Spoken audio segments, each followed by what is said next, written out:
안녕하세요. 강남 에듀드림과 휴비코리아가 주관하고 강남구와 서울 세종고가 후원하는 청소년 멘토링 리더십 아카데미 제16기 세 번째 시간 서문수 멘토님과 함께 시작해 보도록 하겠습니다. 안녕하세요. 중동고등학교 1학년 김한빈입니다. 안녕하세요. 세종고등학교 1학년 김진아입니다. 안녕하세요. 세종고등학교 1학년 양준철입니다. 멘토님 바쁜 시간 내주셔서 감사합니다. 먼저 자기소개 부탁드릴게요. 오늘 이렇게 초대해 주셔서 상당히 이제 반갑기도 하고 고맙기도 하고 저 한 달 이제 오게 된 거는 한 3개월 전에 이제 부탁을 받고 나름대로 이제 생각을 많이 하고 며칠 전부터는 과연 내가 이제 오늘 참석해가지고 여러분들한테 어떤 감동적인 말씀을 드리면은 여기 참석하신 분이라든지 또 방송을 저희 듣는 사람 중에 단 한 분이라도 향후 우리나라 금융산업을 이끌어가는데 큰 역할을 할 수 있는 사람이 단 한 명이라도 탄생이 되면은 좋지 않겠나 싶어서 이제 참석을 했고, 저는 이제 86년도부터 지금까지 정권에서 근무를 하고 있습니다. 27년을 근무했고 이제 올해 28년째 이제 근무를 하고 있는 거죠. 한 분야에 28년을 근무하기가 그리 쉽지는 않는데 10년마다 이제 강산이 바뀐다 그러면 2번 바뀌었고 이제 3번이 바뀌고 있는 거죠. 제가 이제 다녔을 때는 이제 사이클이 있겠죠. 이제 금융산업이니까 사이클이 있는데, 제가 들어갔을 때는 이제 굉장히 이 정권 산업이라든지 금융산업이 지금 같으면 삼성전자 이상이죠, 그죠? 곽강을 받고 몇백 대 1이죠. 이제 정권에서 취직을 하려고 그러면은 그러니까 어려운 관문을 듣고 이제 근무를 했었는데, 30년이 지난 지금은 이 거꾸로 되어 있는 거죠, 그죠? 그때 이제 곽강을 받지 못하는 IT, 삼성전자라든지 현대자동차 이런 산업이 올라가고, 지금은 금융, 특히 정권 산업은 낙후되어 가지고 아무도 거들떠보지 않는 이런 걸로 가고 있는 거죠. 그래서 이제 오늘 참석한 거는 한 30년의 근무로 해봄으로써 여러분들한테 제 경험을 이야기하고 나중에 또 질문 중에 또 나오겠지만은 여기 참석하신 분들이 좀 더 생소한 부분이지만은 이 금융이라고 하는 이런 부분은 아주 중요한 부분이니까 여러분들이 저를 이어가지고 이런 일을 하는 이런 공부도 대학 교수도 이런 금융산업에 대한 공부를 많이 하길 기대를 하고, 직업도 그런 쪽으로 많이 어플라이 해가지고 그런 쪽 일을 해줬으면 하는 그런 바람으로 참석을 했습니다. 그러면 증권 쪽에서 어떤 일을 주로 하시는지 말씀해 주실 수 있을까요? 저는 이제 86년도 근무했을 때 처음에 법인역이죠. 법인이라고 그러면은 이제 보통 이제 일반인들이 있고 법인, 회사죠, 회사. 기업들이 주식을 거래하고 기업들이 주식을 공개를 하고 하는 이런 법인 영업에 신입사원 때부터 한 5년 정도 일을 했고, 그 다음은 이제 지점, 일반인들을 상대로 하는 그런 이제 지점 영업을 이제 해왔고, 그런 다음에 95년부터는 제가 이제 지점장을 했죠. 95년도에 제가 이제 SK증권 마산 지점장을 했었는데, 그때 당시에 이제 지점장의 나이가 제가 이제 35살 때예요. 만으로 34세겠죠. 그때 제가 이제 대한민국 최연소 지점장으로서 이제 근무를 하기 시작했습니다. 그 전에 이제 대한민국 최연소 지점장이 누구냐 그러면 여러분 중에 안 쓰시는 분도 있을 건데, 박현주라고 하는 미래에셋 회장이죠, 지금. 그분이 이제 대한민국 최연소 지점장이었고, 그 기록을 제가 깨면서 이제 지점장을 하고, 지점장 생활을 10몇 년 하고, 3, 4년 전부터 이제 지점장 몇 개 지점을 관리하는 그런 센터장 역할을 하고 있고, 작년 이후로부터는 이제 센터장 역할도 마치고 지금 이제 다시 이제 지점에서 개인들의 어떤 그런 자산 관리라든지 이런 강의를 통해서 고학들 이렇게 이제 도와주는 이런 역할을 하고 있습니다. 그러면 어렸을 때부터 증권 쪽에 관심이 많았던가요? 어릴 때부터 이제 정권에 관심이 있었는 게 아니고, 여러분들은 뭐 지금 윤택하게 살고 있지만은 저희들 세대는 상당히 못 사는 세대였거든요. 그 국민소득이 5,000불 이하였을 때 저희 살았기 때문에, 그때는 이제 시골에서 제가 이제 고등학교는 마산에서 졸업하고 대학교를 이제 서울에서 이제 다니기 시작했는데, 그때만 하더라도 이제 가난하기 때문에 어떻게 하든 돈을 많이 벌어가지고 직장도 좀 빨리 잡고 돈을 많이 벌어가지고 가난을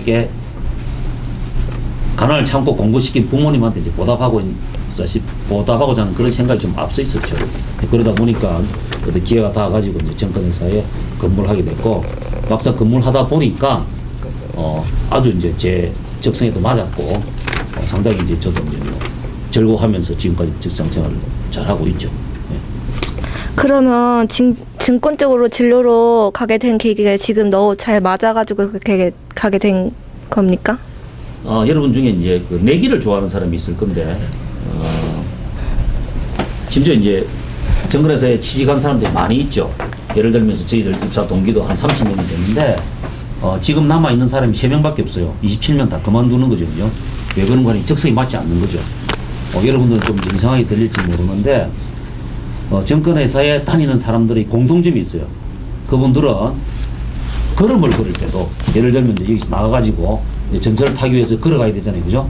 여러분들은 어떻게 걸어가죠? 어떻게 걸어가십니까? 좀 이제 전철역까지 걸어가려고 그러면 친구가 둘이 있어. 그냥 별 생각 안 하고 그렇죠. 그런 경우죠. 제 같은 경우는 압구정 전철까지 3번 출까지 걸어가야 되잖아요. 그죠? 둘이서 걸어갈 때 심심하잖아요. 그죠? 그래서 이제 누가 빨리 가느냐라고 이렇게 시합을 해요. 이기는 사람이 전 사람이 이긴 사람한테 그 오뎅 파는 데 있잖아요. 그죠? 포장마차에서 뭐 꼬치구이를 하나 사주기를 한다든지 이렇게 항상 내기를 좋아해요. 내기. 그래서 정권회사에 다니는 사람들의 공통점은 내기를 좋아하는 사람들은 오래 남아있고, 내가 정권회사가 성장 산업이고 곽강을 받는 산업이라 그래서 취직을 했는데 본인이 내기를 좋아하지 않는 그런 사람들은 중도에 다 그만두고 이직을 하더라는 거죠. 그래서 이제 정권회사 다니는 사람들은 여기가 이제 투기적이잖아요. 그죠?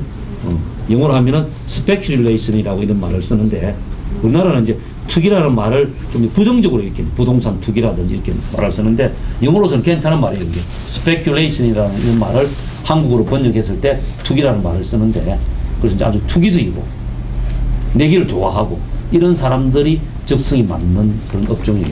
정권에서. 그래서 저는 이제 좀 투기적인 내기를 지금도 아주 좋아해요. 우리 아들하고도, 우리 아들이 이제 고3 뭐 물론 이제 대학을 못 가서 재수를 해야 되는 입장인데, 걔하고 거의 일주일에 한 번씩 이제 내기하는 게 있어요. 여러분들 뭐 축구 다 좋아하시죠? 네. 그럼 이제 저는 이제 첼시 팬이니까 첼시가 하는 경기는 반드시 내기를 하죠. 우리 아들하고 누가 이기느냐부터, 첼시가 일방적으로 이기는 게임 같으면 스코어 내기를 하는 거죠. 나는 2대0, 자기는 1대0 이렇게 해가지고. 그래서 항상 이제 그러고 보면 이제 우리 아들도 내 피를 받았는지 내기하는 걸 굉장히 좋아해요. 여러분들 친구들 보면은 내기 좋아하는 친구들 있죠. 예. 경쟁을 즐기는 이런 친구들이 있어요. 그런 사람들은 금융, 특히 정권이라든지 이런 쪽에 뭐 적성이 있다라고 제가 감히 말씀드릴 수가 있습니다. 그러면 지금 일하고 계시는 SK증권 PIB 센터에서는 주로 무슨 일을 하시고 그 중에 맡고 계신 일이 무엇인지 설명해 주세요. 그럼 일반 지점이죠. 여러분들 은행에 가면 지점이 있듯이, 그죠? 주식은 여러분들이 물건을 사기 위해서는, 예를 들어 사과를 사고 싶다 이랬을 때는 사과를 파는 가게 가서 직접 살 수가 있잖아요. 그죠? 근데 이제 주식을 살라 그러면은, 예를 들어 삼성전자 주식을 내가 사고 싶다 이랬을 때는 어떻게 해야 되겠습니까? 삼성전자 주식을 살라 그러면은 여러분들이 삼성전자에 가서 주식을 살 수가 있는 게 아니고, 여러분들이 주식을 살라 그러면은 지점에 가야 되는 거죠. 정권회사 지점. 제가 이제 근무하고 있는데, 그렇죠. 도곡센터 이런 지점에 가가지고 주식을 사달라고 이렇게 하면은, 저희들은 일반인들의 주식을 사달라는 이런 부탁을 받고, 여기도 가면 정권거래소라고 하는 데 있어요. 정권거래소에서 주식을 사가지고 사달라는 일반인한테 우리가 이제 넘겨주는 거죠. 그걸 이제 브로커 임무라고 그러는데, 한국말로 하면 이제 중개 업무죠. 그래서 주식을 사고 팔려고 하는 그런 사람들의 주문을 받아가지고 우리가 대신해서 여의도 정권거래소에 가가지고 주식을 사가지고 그분한테 다시 넣어주고 하는 이런 중개 업무를 하고 있는 거죠. 또 그 업무 플러스 또 이제 돈이 많은 사람들 있잖아요. 내가 이제 돈이 뭐 10억, 20억 이렇게 많이 있는데, 이 돈을 뭐 예금에 얼마, 또는 뭐 주식에 얼마, 또는 부동산에 얼마 이렇게 나눠야 되잖아요. 그죠? 그걸 포트폴리오라고 그러는데, 돈이 많은 사람들은 뭐 일방적으로 현금을 갖고 있을 수도 없을 거고, 그래서 그 돈을 뭐 부동산에다 다 살 수도 없을 거고, 그래서 그걸 적절하게 그 사람들의 성격이라든지 그 사람들의 어떤 그런 직업이라든지 그 사람들의 어떤 그런 재정 상태에 맞게 가지고 이렇게 포트폴리오를 구성해주는 그런 일도 하고 있는 거죠.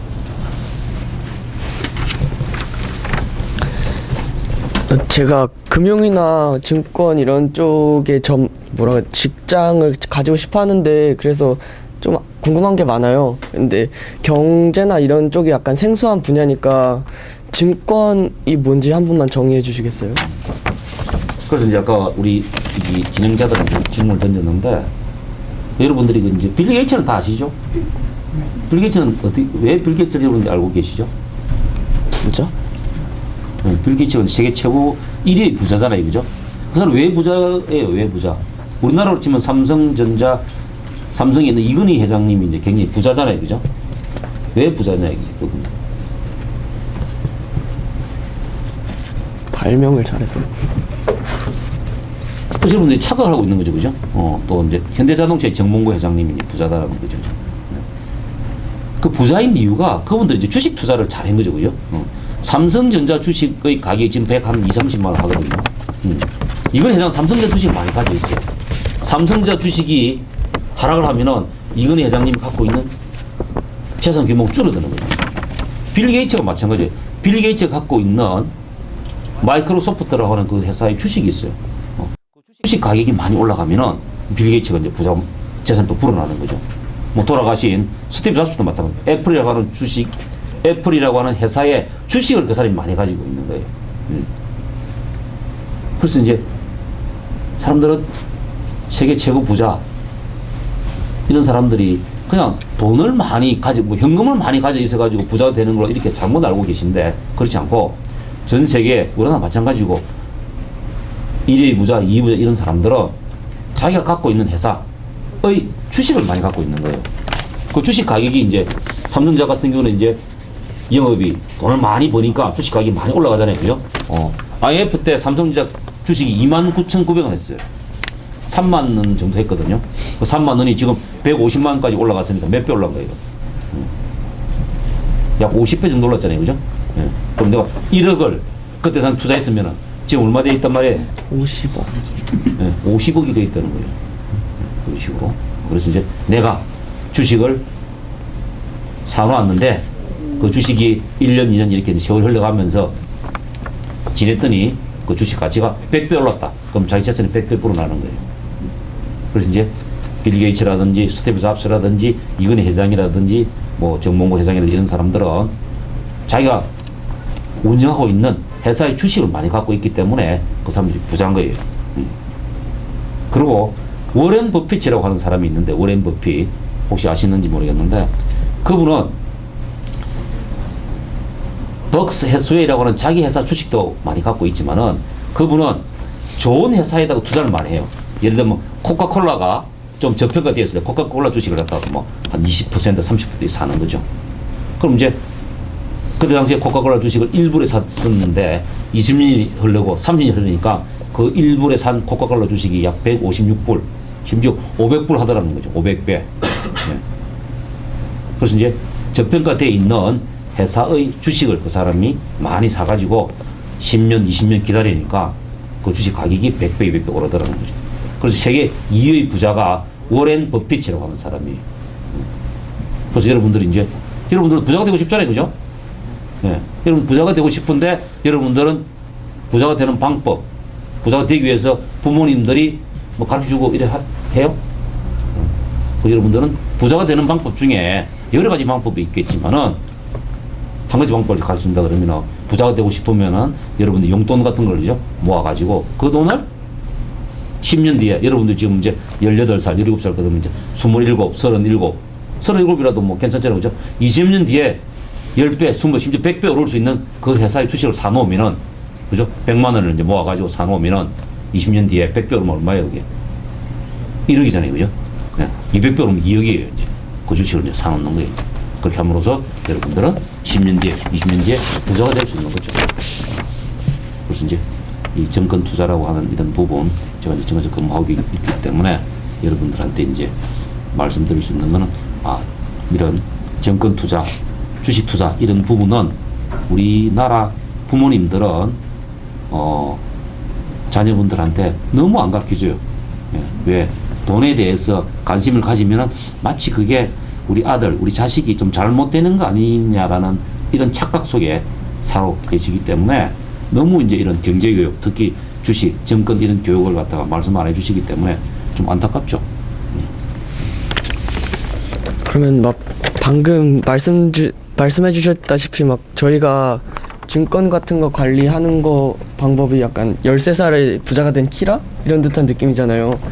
그러면 그거 이외에는 돈 관리하는 방법이 여러 가지 더 있나요? 이런 예를 하나 들어드릴게요. 유태인에 대해서 잘 알고 계시잖아요, 그죠? 유태인. 우리나라는 이제 우리는 뭐라 그러죠? 우리는 한국인이라 그럽니까? 우리나라 인구가 지금 한 5천만 명 되잖아요, 그죠? 북한하고 합치면 한 7천만 명 정도 돼요. 유태인은 전 세계에 약 1,500만 명 정도 돼요. 1,500만 명. 자기 나라에 한 750만 명 밖에 이제 750명, 1,500만 명이 살고 있는데 전 세계 인구 0.25%예요. 0.25%. 1%도 안 되는 거죠. 그 유태인들이 노벨상은 몇 프로를 가져갈게요? 25%를 가져가고 있어요. 25%. 네. 그 중에 노벨 경제에 관련된 상은 40%를 가지고 있어요. 노벨 경제학상이나 뭐 이런 거잖아요. 그죠? 네. 그럼 유태인들이 머리가 좋아가지고 노벨상은 25%를 가지고 있고 또 하버드 대학 입학하는 것도 마찬가지예요. 하버드 대학생들의 약 25%가 유태인들이에요. 규제를 해가지고 25%고 규제를 안 했을 때는 하버드 대학의 재학생 중에 약 40%가 유태인이에요. 그럼 이제 유태인들이 머리가 좋아서 각 분야에 각 좋은 학교에 다니고 있고 그 중에서도 경제 관련 거는 25%가 아니고 40%를 차지한다는 거죠. 왜 그러냐 그러면은 유태인들은 어렸을 때부터 부모님들이 돈에 대한 교육을 많이 시켜요. 유태인들은 13살 때 되면은 성인식이라는 걸 해요. 성인식. 우리나라는 결혼을 하잖아요. 그죠? 우리가 이제 25, 지금은 30 이후에 여러분들도 남자는 여자를 만나가지고 여자는 남자를 만나 결혼식을 할 때 결혼식 하면 어떻게 해요? 결혼식 하면은 손님들을 초대해가지고 파티를 하는 거잖아요. 그죠? 그러면 이제 손님들이 또 친척들이 결혼할 때 들어가기 전에 뭐 하잖아요. 그죠? 부조금을 내는 거죠. 부조금을. 그러면 이제 몇 천만 원 오기도 하고 몇 억이 모이기도 하는데 유태인들은 13살 때 남자든 여자든 성인식을 할 때 파티를 열면서 부조를 하는 거예요. 근데 할아버지 입장에서는 내 손자가 성인식을 할 때 정려줘. 많은 돈을 1,000만 원이든 2,000만 원 이렇게 이제 성인식 때 부조를 하는 거예요. 그럼 성인식 13살 때 성인식을 마치고 나면은 적게는 한 5, 6천만 원, 많게는 한 1억 원 정도의 돈이 모이는 거죠. 그러면은 부모는 성인식을 마친 걔 이름으로 통장을 깨서 해주는 거죠. 13살 같으면 우리나라 같으면 몇 학년? 초등 6학년 정도 되죠. 중 1학년 때. 그럼 이제 그 돈을 가지고 걔는 공부를 하는 거예요, 이제. 대학을 졸업할 때까지. 그러면 몇 년 정도 걸려요? 이제 한 7년 정도 걸리잖아요. 이제 13살 때 우리나라가 곧 대학을 입학하려고 그러면 어떻게 돼요? 한 6, 7년 걸리니까. 그 자기는 이제 대학에 들어간과 동시에 성인식 때 받은 돈 6천만 원, 7천만 원을 이제 부모가 협의해가지고 은행 예금도 했다가 채권도 샀다가 주식에다 투자했다가 해가지고 불어나는 거죠. 그죠? 그럼 이제 대개는 유태인들은 정상적인 보통 통계를 보면 한 1억 원에서 1억 5천만 원 정도의 돈이 생기는 거예요. 이제 대학에 들어가면은. 그럼 대학 4년을 마쳤을 때는 어떻게 돼요? 그 돈이 더 불어나겠죠. 그죠? 그래서 이제 대학을 졸업한과 동시에 유대인들은 여러분들이 창업이라는 얘기 많이 들어요. 창업국가라는 얘기 많이 하는데 이스라엘에 있는 대학생들은 졸업과 동시에 자기 회사를 자기가 이제 창업을 하는 거예요. 이제. 왜? 성인식 때 받은 그 돈이 13살 때부터 그 돈을 가지고 부모한테 이제 경제 어디 투자할까 어떻게 협의해가지고 하기 때문에 그 유대인들은 성인이 되고 대학을 졸업할 때 되면은 돈을 1억에서 1억 5천 정도 자기가 다 굴려받기 때문에 경제에 대해서는 이제 아주 탁월한 지식을 갖고 있죠. 여러분도 어때요? 여러분들은 어렸을 때 제 경험으로는 세뱃돈이라든지 추수 때 친구한테 돈을 받으면 그거 어떻게 해요? 엄마들이 다 뺏어가잖아요. 또 맡겨놓으면 소리 소문도 없이 그죠? 그 지금 이제 방학일 건데 여러분들이 고1, 고2 올라가는데 방학일 때 부족하잖아요. 돈이 그죠? 친구도 만나고 싶고 영화도 보고 싶고 스키도 타러 가고 싶고 이런데 돈이 없잖아요. 예. 그러면서 부모님들은 여러분들이 좋은 직장 이런데 빨리 취직해가지고 의사라든지 해가지고 돈을 많이 벌여가지고 윤통하게 살길 기대하고 있죠. 사실은 말이 안 맞잖아요. 그죠? 유대인들은 자기 자녀들을 13살 때 성인식을 통해서 모은 돈을 자식하고 협의를 해가지고 돈을 굴리는 방법을 7년 동안 계속해서 가르치고 있으면서 그 사람들이 대학을 졸업하고 유대인이 사회 진출했을 때는 그야말로 바로 회사를 차릴 수가 있는 거죠. 돈이 있기 때문에. 졸업장을 따면 그 졸업장은 이제 자기 기술이 있잖아요. 그죠? 전문 분야의 기술이 있고 돈은 어렸을 때 성인식 맞추면서 받은 그 돈이 있기 때문에 유태인들은 쉽게 대학을 졸업한 것도 대학 졸업할 필요도 없죠. 대학 다니면서 창업을 할 수 있는 거예요. 근데 우리나라 어떻게 돼요? 우리나라 대학생들은 여러분들 창업을 할 수가 없죠. 돈이 없는데. 근데 이제 그것도 모르고 이제 유대인 대학생들은 유대인 고등학교 졸업하자마자 창업을 많이 한다는 그 사실만 보고 부모들은 또 모르는 사람들이 여러분들 보고 창업을 자꾸 이야기하는 거예요. 맞지 않죠, 그죠? 그래서 이제 유대인들이 그렇게 훌륭하고 다 잘 돼 있는 이유는 어렸을 때부터 돈에 대해서 돈 6천만 모아가지고 주는 거죠, 그죠? 그렇게 해가지고 돈을 굴리는 법을 가르쳐 줬기 때문에 지금도 전 세계의 돈의 약 80% 이상을 그분들이 다 관리를 하고 있는 거예요. 그래서 이제 저는 이 금융이라고 하는 건 아주 중요하기도 하고 또 여러분들도 오늘 뭐 좀 생소한 얘기 있을 수가 있을 건데 그래서 이제 계속해서 이런 강의를 통해서 여러분들한테 계속해서 이야기를 할 거죠. 함으로써 여러분들도 자녀들 지금 돌아가셔가지고 부모님한테 조르는 거죠, 그죠? 오늘 얘기를 들었던데 유대인의 자녀고 이건 이렇던데 우리도 유대인을 닮자고 말만 하지 말고 이거부터 부모님이 좀 실천해 주세요. 지금까지 내가 추석 때 뭐 세뱃돈 다 드린 거 지금 총 얼마냐고 이제 한번 그래 그 돈을 이제 여러분들 이름으로 여러분들의 어떤 그런 요구대로 뭐 은행에도 저금했다가 뭐 주식도 사봤다 이런 해보시라는 거. 네. 그 청소년들이 아직 어떤 진로로 나갈지 제대로 잘 갈피를 잘 못 잡고 있는데 그럼 금융이나 증권 쪽으로 나가려면 어떤 공부를 해야 돼요? 예. 여러분들은 이제 혹시 이제 뭐 우리나라가 수출을 많이 하잖아요, 그죠? 우리가 이제 좁은 땅덩어리에 자원이 없어요. 우리나라가 북한에 비해서도 그렇고 뭐 중국에 비해서 우리나라가 뭐 자원이 굉장히 부족하잖아요. 예. 그래서 이제 우리나라는 30년 전부터 수출만이 살 길이다라는 이런 모토로 저희들은 제품을 만들어 가지고 여기다 팔아먹어야 되는 거예요. 여기 팔아 가지고 남는 돈을 가지고 우리나라를 발전시키고 막 이러는 거예요. 그래서 현대자동차가 급기야 이제 굉장히 이제 지금 많이 발전해가 있잖아요, 그죠? 삼성전자도 핸드폰을 많이 팔아가지고 뭐 돈을 많이 벌잖아요, 그죠? 삼성전자가 하루 버는 돈이 약 1,000억씩 벌어요, 하루에. 그러면 이제 산업을 통해서 자동차를 팔아가지고 핸드폰을 팔아가지고 돈을 많이 벌고는 있는데 과연 이 금융이라는 걸 통해 가지고는 우리나라가 얼마만큼 돈을 버는지에 대해서 여러분들 질문을 던져야 되는 거예요. 자동차를 한 대 만들어 팔라 그러면은 그 부속이 얼마예요? 여러분 뭐 수천 개 들어가겠죠. 자동차 한 대 팔아가지고. 그 금융이라고 하는 거는 돈의 흐름이기 때문에 돈은 부품이 필요한 것도 아니고 또 눈에 보이는 것도 아니에요. 돈은 요즘 숫자에 있다고 하기 때문에. 그 심지어 이런 말이 있죠. 현대자동차 1년 내내 외국에 팔아가지고 버는 자동차를 팔아가지고 버는 그 돈하고 외국의 자본이 들어가가지고 우리나라 와가지고 외국인들이 우리나라에서 벌어가는 금융 이런 돈하고 비교했을 때 현대자동차가 자동차 수출해서 버는 돈의 몇 배를 외국 사람들이 우리나라에서 금융 거래를 통해서 뺏어가고 있는 거죠.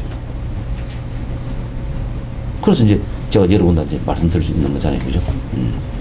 여러분들은 아직까지 이제 뭐 잘은 모르겠지만은 여기 계신 분들 중에서 단 몇 분이라도 이 금융이라고 하는 거죠. 우리가 이제 외국에는 우리나라에서 가장 큰 뭐 은행 해봤자 뭐 국민은행 뭐 이 정도잖아요, 그죠? KB은행이라든지 뭐 신한 외국의 큰 금융회사 비교했을 때 100분의 1도 안 돼요.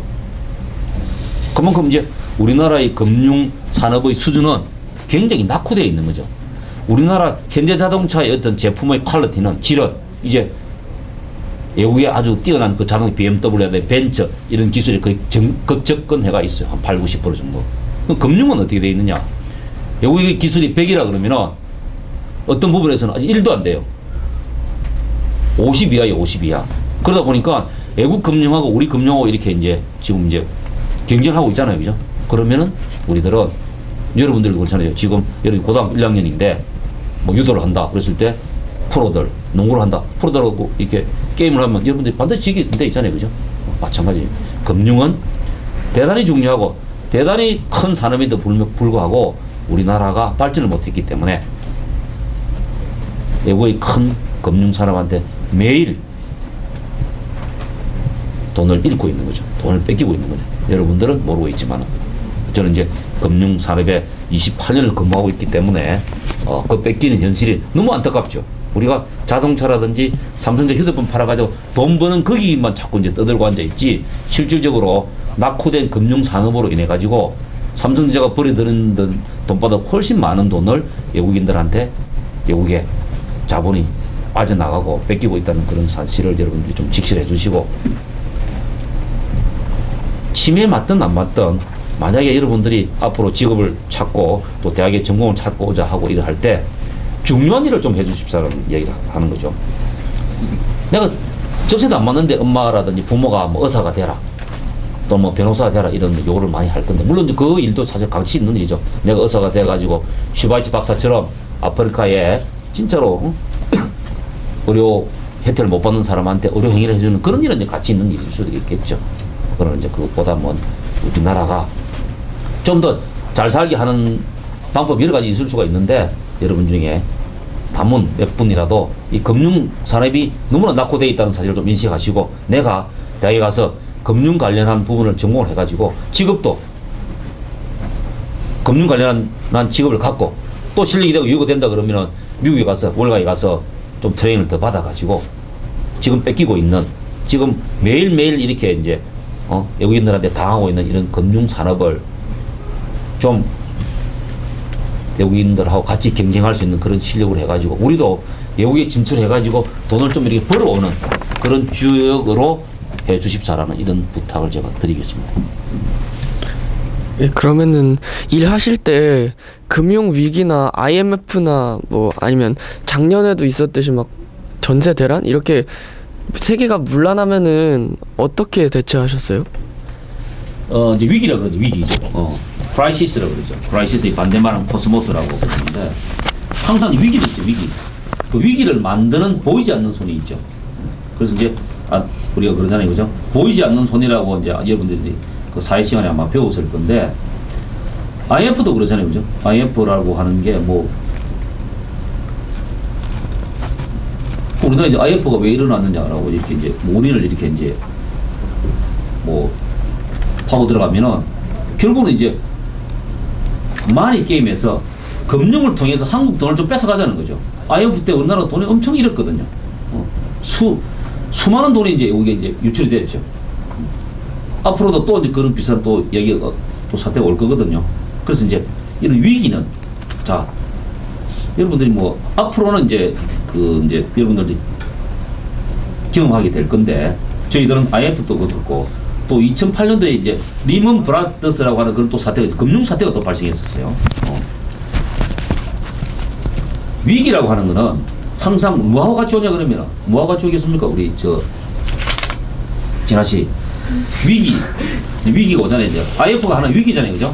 대한민국한테는 위기지만은 대한민국이 아닌 미국이라고 하는 나라, 일본이라고 하는, 중국이라고 하는 나라의 입장에서는 IMF가 한국에 왔을 때 그 나라에서는 뭐겠어요? 그 나라도 위기가 아니잖아요, 그죠? 그러니까 위기는 뭐하고 같이 오냐 그러면 항상 기회하고 같이 와요, 기회.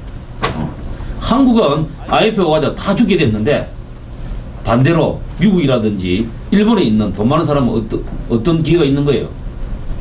이 집값이 1억을 하다가 IMF가 오면 이 집값이 어떻게 되겠어요? 1,000만 원으로 떨어지는 거죠. 10분으로 줄어드는 거죠. 여러분들 아버지가 직업을 잃게 되잖아요. 여러분들이 살고 있는 그 집값이, 예? 갑자기 5천만 원 했다가 IMF로 인해가지고 살 사람이 없기 때문에 4천만 원, 3천만 원 이렇게 떨어지는 거죠. 갑자기 내 재산이 1억이 돼 있는데 IMF로 인해가지고 내 재산이, 나는 아무 잘못도 하지 않았는데, 나는 그냥 그대로 숨을 쉬고 밥만 먹었을 뿐인데 내 재산이 1억에서 5천만 원, 3천만 원, 2천만 원 떨어지는 거죠. 또 직업을 잃어가지고 저 자식들 공부를 시키게 되는 건 내 집이라도 팔아야 되잖아요, 그죠? IMF가 탄생하기 전에 내 집을 팔면 1억인데 IMF 이후에 내 집을 팔면 얼마 주고 팔 수가 있겠어요? 1억이 내놓으면 살 사람이 아무도 없기 때문에 9천만 원 떨어질 거고, 9천만 원에 팔더라도 살 사람이 없기 때문에 우리나라 사람들 다 가난해지, 그때 당시에 폭삭 많이 했기 때문에 아무도 살 사람이 없거든요. 할 수 없어서 내 처자식을 굶겨 죽이지 않기 위해서는 팔아야 되는 거, 누구한테? 돈이 있는 외국인들한테. 그래서 1억짜리 집을 할 수 없어서 그 사람들 요구대로, 야, 5천만 원도 비싸다, 그럼 3천만 원에 살게. 그럼 내가 팔아야 되잖아요, 그죠? 팔아야 그 3천만 원 받아가지고 내 처자식 먹이 살 수 있기 때문에. 네, 그래서 이제 1억짜리 집이 갑자기 IMF로 이래가지고 3천만 원 떨어질 쁜 거죠. 그럼 외국인들은 그 3천만 원 사는 거예요, 이제. 그럼 내 집은 외국인 소유가 되고 나는 그 3천만 원을 가지고 이제 전세 그 사람한테 뭐 1,000만 원 주고 이렇게 2천만 원 가지고 생활하고 이렇게 되는 거예요. 그럼 이제 IMF 지나서 다시 이제 경제가 회복되고 하는데 뭐 한 3년이 걸리고 4년 뒤에 되면 어떻게 되겠어요?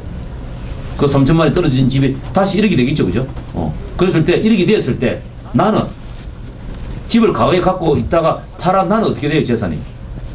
집이 없기 때문에 내놔 그 현금 3천만 원 쓰는 건데 3천만 원에 산 외국인들은 5년이 경과하니까 그 집값이 다시 1억이 됐잖아요, 그죠? 그러니까 나는 3천만 원 투자가 해가지고 7천만 원을 벌은 거예요. 그래서 이제 위기라고 하는 거는 특히 IMF라든지 금융위라든지 위기는 이제 항상 이게 찾아다니는 거예요. 우리가 잠잠했을 때 유럽 쪽 위기 왔잖아요, 그죠? 유럽 나라들이 다 망한 거예요, 이제. 그 말은 우리가 돈이 많이 있다 그러면 우리가 엄청난 투자 어떤 여력이 있다 그러면 그때 당시에 유럽에 위기가 왔을 때 그때 가서 아주 싼 뭐 아파트를 사든지 건물을 사든지 사면 되는 거예요, 이제. 그래서 항상 이런 살다 보면 특히 금융 이런 사이트에서 위기라고 하는 거는 항상 오는 거예요, 이제. 세계를 돌아가면서 위기가 왔을 때는 그 위기는 항상 기회하고 같이 오는 거죠. 기회하고. 그런데 그 기회는 그 위기가 발생돼 있는 그 나라의 사람들이 똑같이 기회가 오는 게 아니고 금융위기가 왔을 때 금융위기가 닥친 그 나라 사람들은 아주 피폐해지는 거죠. 못 살게 되는 거고 그 못 살게 되는 그런 기회를 밖에 있는 사람들 그 위기를 만든 사람들 그 보이지 않는 손들은 그 기회를 이용해가지고 그 위기를 이용해가지고 엄청난 기회를 갖게 되는 거죠. 그래서 이제 그런 위기를 만들고 또 기회를 찾고 하는 이런 게 이제 좀 어려운 용어로 하면 그게 이제 금융이에요. 그게 금융. 돈의 흐름인 거죠. 그죠? 그 보이지 않는 손이라고 하죠. 돈의 흐름. 그런 부분을 여러분들이 전공을 하셔가지고 여러분 실력을 그런 쪽에 이제 발달시켜가지고 돈이 우리나라에서 금융위기가 오지 않게끔 그 위기가 우리나라에 오게끔 하면 안 되는 거죠. 그죠? 그래, 외국에 위기가 왔을 때 만약에 중국에 IMF가 온다 그러면 여러분들 어떻게 해야 돼요? 그 중국에 진출해가지고 그런 위기를 우리나라가 부강한 게 우리나라가 잘 사는 그런 기회로 활용해야 되겠죠. 그죠? 그렇죠.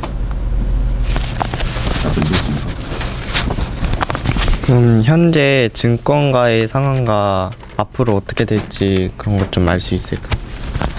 지금 이제 위기가 온 거예요. 위기. 다들 삼성전자 가고 싶죠? 네. 우리 대학생. 만약에 이제 지금 내가 졸업했다. 대학 취직을 나를 졸업하는 뭐 취직을 하고 싶다. 어디 회사 가고 싶어요? 삼성전자나 대기업 쪽. 오늘 아침 신문에 이런 게 나왔어요. 삼성전자에 가려 그러면 뭐 SSAT 하는 뭐 적성 검사라고 하는 무슨 테스트가 있는 모양이에요. 그걸 또 테스트를 잘 받기 위해서 뭐 학원도 다니고 막 이렇게 하는 거예요. 그 하면 시험 치는데 20만 명이 모이는 거예요. 그 시험 치는데 그런 거죠. 삼성 고작 뽑는 거라 뭐 1년에 한 뭐 500명 뽑나? 한 1000명 뽑는다 칩시다. 그죠? 1000명 뽑는데 20만 명이 그거 뭐 그 너무 시간이 아깝다는 거죠. 그런 식이다 이거죠. 그럼 20년 전에 삼성전자가 각광을 받았다는 거죠. 제가 이제 86년도 근무를 했으니까 28년 전에 그죠? 28년 전에 삼성전자 근무하려는 사람 아무도 없었어요. 그때 당시는 금융, 지금 없었죠. 리스 회사. 투자금융회사. 지금 없었어요. 그런 회사들이. 그러니까 이제 물건을 빌려주고 내가 이제 의사인데 그 의료기기를 바로 살 돈이 없으니까 그 의료기를 빌려주고 그 빌린 것에 대한 대가로서 돈을 지불하는 그게 리스회사예요. 리스회사가 최고 1등이었어요. 그 지금 삼성전자가 각광을 받는다 그래서 여러분들이 삼성전자 지금 취직하고 싶잖아요. 그죠? 그럼 30년 뒤에 만약에 여러분들이 지금 각광받는 삼성전자라든지 뭐 하여튼 뭐 제가 어떤 특정한 회사를 거론해서 죄송하지만 그 현대자동차라 지금 각광받는 회사에 만약에 취직했을 때 그 회사가 10년 뒤에 30년 뒤에 또 과연 각광을 받는 회사이겠습니까? 라는 이런 질문을 던지고 싶죠. 반드시 그러지 않습니다. 30년 뒤에 50년 뒤에 50년 전에 각광을 받은 그런 회사들이 많이 있거든요. 50년 전에 각광받은 회사가 어디겠어요? 여러분들 목재회사. 목재잖아요, 그죠? 동명목재. 나무를 잘라가지고 팔고 하는 이런 목재사가 됐었어요. 그 회사가 뭐 최고였죠. 지금은 삼성전자, 자동차 이런 회사가 1위지만은 나는 여러분들 감히 말씀드리는 지금 각각을 받지 않는 회사가 있을 수 있다. 그게 이제 금융이에요. 이제 정권에서 구조조정이 지금 동양증권이라든지 이렇게 매물로 나와 있어요. 이제 정권에서 이제 구조조정을 많이 해야 사람을 막 잘라내는 겁니다. 왜? 장사가 안 되니까. 그렇지만 제가 말씀드린 아주 중요한 사람이에요. 지금 여러분들이 선택을 해야 되고 여러분들이 적성이 있고 능력이 있다 그러면은 지금 각광받지 않는 기업, 지금 각광받지 않는 산업, 그러나 중요한 산업을 선택을 하시라는 거죠. 그 제가 감히 말씀드릴 수 있죠. 지금 정권에서 아무도 안 가려고 그래요. 구조조정하고 이러기 때문에. 여러분 부모님한테도 말씀드려도 야, 안정적인 뭐 대기업, 뭐 SK, 뭐 현대, 뭐 삼성, 막 이런 걸 요구하고 이렇게 할 거거든요. 그래서 이제 지금 금융산업은 위기고 특히 정권산업은 더 이제 뭐 바닥까지 더 내려갈 데도 없어요. 그래서 이제 그런 쪽에 관심을 가지고 여러분들이 이제 첫 발을 디뎌 놓으면은 정작 여러분들이 꽃이 피어야 될 때 30, 40대 됐을 때는 그때는 이제 박이 터지겠죠. 그죠?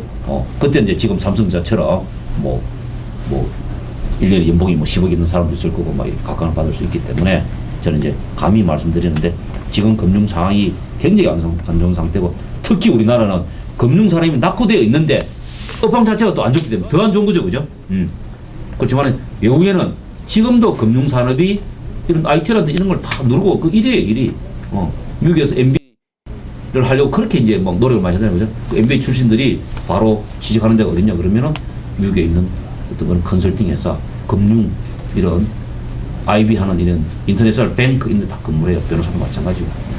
근데 우리나라만은 금융산업이 너무 낙하되어 있다 보니까 특히 정권은 금융이라고 하는 은행, 보험 이런 큰 것 중에서도 정권은 더 낙후되어 있거든요. 그래서 여러분들은 낙후되어 있는 업종을 선택해서 공부를 해라. 지금부터 그쪽으로 관심을 가지라. 라고 이렇게 이제 말씀을 드리는 거죠. 2000년 새해가 왔는데요. 증권가가 제일 활발했을 때가 언제인가요? 정말 굉장히 활발했다 그때 말씀드렸지. 80년 제가 1991년도에 90년 91년도 1989년도도 이제 그때 당시에 이제 지금 종합주가지수가 이제 1920인데 제가 입사했을 때는 종합주가지수가 160이었어요. 160. 우리나라 주가지수가 1000이 돌파하는 경우가 있어요. 1000이. 그게 1989년도 1월 4일이에요. 1989년도 1월 4일부터 약 3년 동안 경쟁했죠. 이제 그때는 정권회사 여직원 고등학교 졸업해가지고 여러분들보다 이제 여러분 고등학교 2대죠. 그죠? 2년 뒤에 이제 고등학교 졸업하고 정권에 취직을 하잖아요. 그죠? 고졸의 그 고등학교 졸업하고 이제 고졸로서 이제 취직을 하면은 한 3개월에 6개월 근무하면은 이제 자동차 저거는 아반떼죠. 아반떼 자동차 하나를 이제 주는 거죠. 그걸 몰 수 있어요. 그래서 89년도에 이제 정권에서 근무하는 여직원들은 여직원이 그 정도니까 남자 직원들은 더 경쟁했겠죠. 그죠? 네. 그 정도로 이제 경쟁했었죠. 네. 그래서 그때 이후로부터 계속해서 이렇게 이게 이제 이 사양 이렇게 계속해서 이제 산업이 이제 이렇게 낙후되고 있는 걸로 이렇게 한 20년이 흘러가고 있죠. 그러면 저희 나이 또래가 주식 용어에 대해서 아무것도 잘 모르는데 알아야 할 주식 용어 일단 뭐가 있을까요? 아까 말씀드렸잖아요. 우선은 부모님한테 유태인 얘기를 반드시 하면서 아까죠? 성인식을 통해 가지고 유태인의 부모들은 통장을 만들어 준다는 거죠. 그걸 갖다가 이제 뭐라 그랬냐 그러면은 여러분들 불도 이제 이게 피우려 그러면 불씨가 있어야 되죠. 불씨가 그죠? 네, 불씨가 네. 사업도 하려 그러면 이제 이 조그만 쌈짓돈이 있어야 되겠죠. 그죠?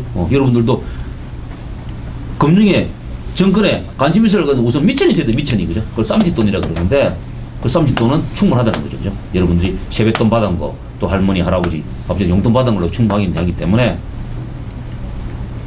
돌아가셔가지고 부모를 졸라가지고 당연히 여러분 걸리잖아요. 그죠? 여러분들이 받은 세뱃돈 다 여러분 거예요. 사실은 지금까지 이제 한 16, 17세 때까지 받은 그런 돈을 부모님 다 보관하고 있거든요.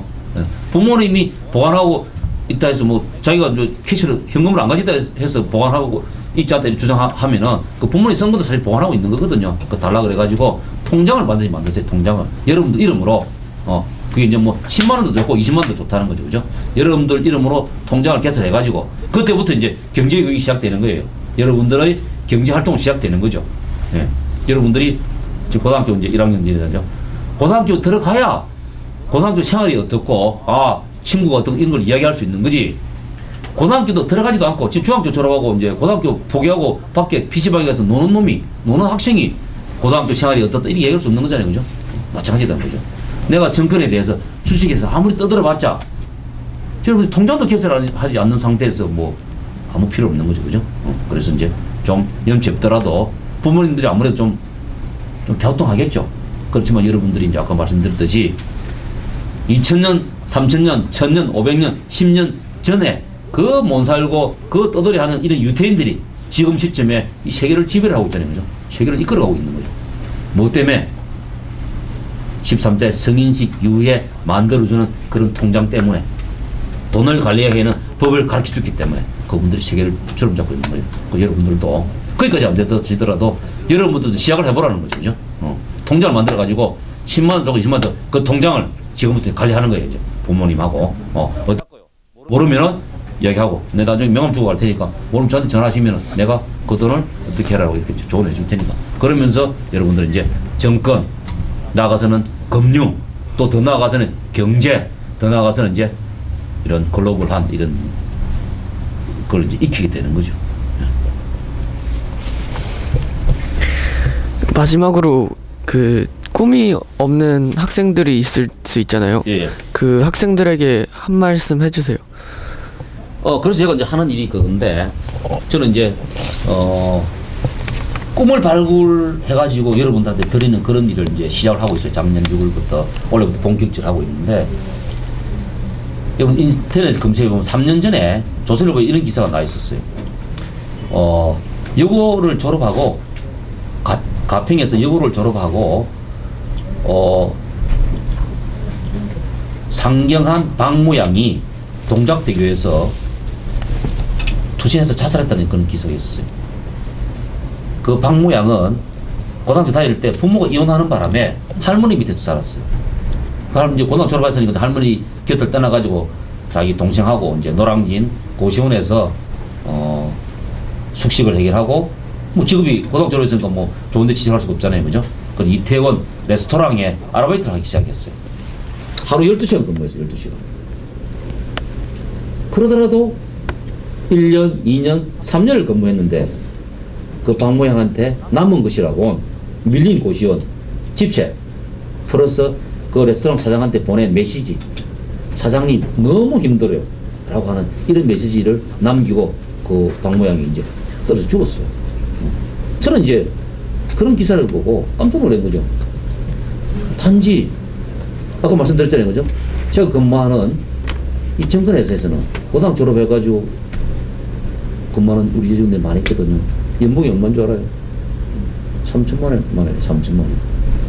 한 달에 300만 원 받는 거죠.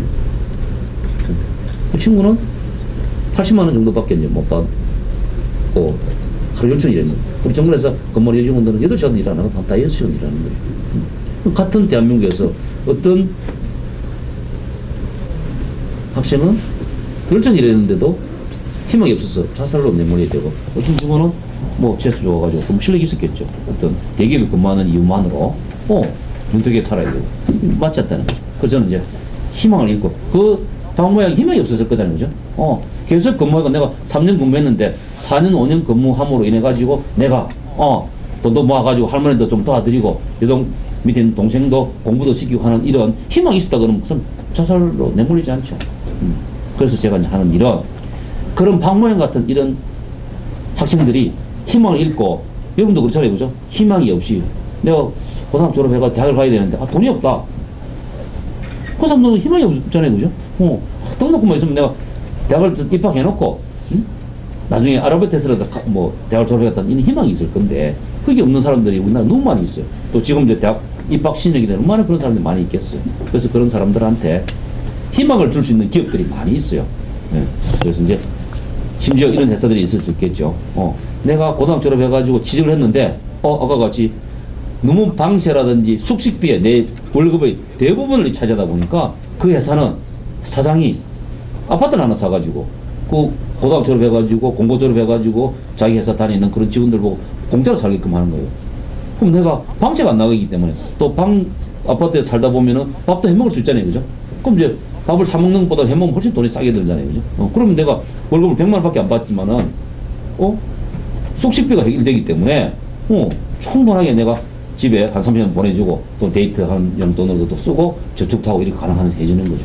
그래서 이제 같은 값이면은 좋은 기업들 이렇게 희망을 잃고 살아가는 그런 사람들한테 기회를 많이 주고 그런 희망을 잃고 힘들어하는 그런 학생들이라든지 그런 사람들을 내 자식같이 내 형제같이 내같이 이렇게 존중하면서 기업을 운영하는 그런 기업들이 많이 있고 그런 기업들이 많이 탄생하게끔 제가 소개시켜 주기도 하고 또는 이제 그 기업을 경영하는 사람들한테 돈만 넣는 직원을 이용해서 돈만 많이 벌려고 하지 말고 그걸 하지 말고 이왕이면은 실력 있고 뭐 학벌 좋고 스펙 좋은 이런 사람들 물론 뽑는 것도 중요하겠지만은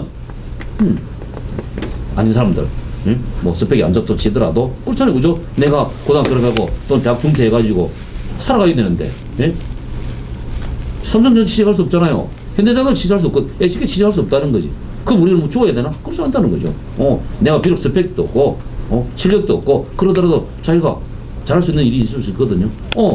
충분하게 힘을 얻고 10년, 20년 뒤, 50년 뒤에 자기가 50살 됐을 60살 됐을 때 충분하게 사회에 기여할 수 있는 그런 능력이라든지 그런 기억이 있을 수 있거든요. 그런 사람들이 탄생할 수 있게끔 미리 재단해가지고 얘는 고등학교 중퇴이기 때문에 또 공부를 못하기 때문에 지식이 안 된다 그렇게 하지 말라는 거죠. 그래서 이제 그런 희망을 잃고 살아가는 사람들을 위해서 희망을 주는 기회를 주는 그런 기업들을 만들고 그런 기업들을 소개하는 그런 일을 하고 있습니다. 박수. 아무튼 바쁜 시간 내주셔서 감사합니다. 좋은 말씀 잘 들었습니다. 네, 이상으로 마치겠습니다.